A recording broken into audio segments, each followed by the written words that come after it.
প্রতিটি ভোর আল্লাহ নতুন করে ডাক দেন। আজানের সেই ডাকে ঘুম ভাঙে পুরো গ্রাম। কিন্তু ইয়াসিনের হৃদয় তখনও ভারী। ইয়াসিন নামাজে দাঁড়ায়, শরীর কিবলার দিকে, কিন্তু মন ডুবে থাকে দুনিয়ার দুশ্চিন্তায়। সে ইবাদত করে, তবু শান্তি পায় না। একদিন সে যায় এক জ্ঞানী আলেমের কাছে, বলে, আমি আল্লাহকে ডাকি, কিন্তু বুকটা শান্ত হয় না কেন? আলেম মুচকি হাসেন, বলেন, আজ রাতে কিছু বলো না, শুধু সিজদায় থেকো।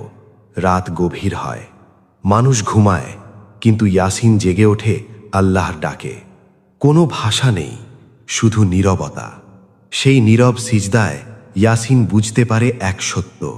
রসূলুল্লাহ সাল্লাল্লাহু আলাইহি ওয়াসাল্লাম বলেছেন, বান্দা তার রবের সবচেয়ে নিকটবর্তী হয় সিজদার অবস্থায়। চোখের পানি মাটিতে ঝরে পড়ে, আর বোঝা হালকা হয়ে যায়। সমস্যাগুলো শেষ হয়নি, কিন্তু বুকটা শান্ত, কারণ ইয়াসিন শিখে গেছে আল্লাহ কাছেই আছেন। নতুন সকাল আসে, একই পথ, কিন্তু ইয়াসিন আর আগের মতো নয়। যে সিজদায় নিজেকে হারায়, সে কখনোই হারিয়ে যায় না।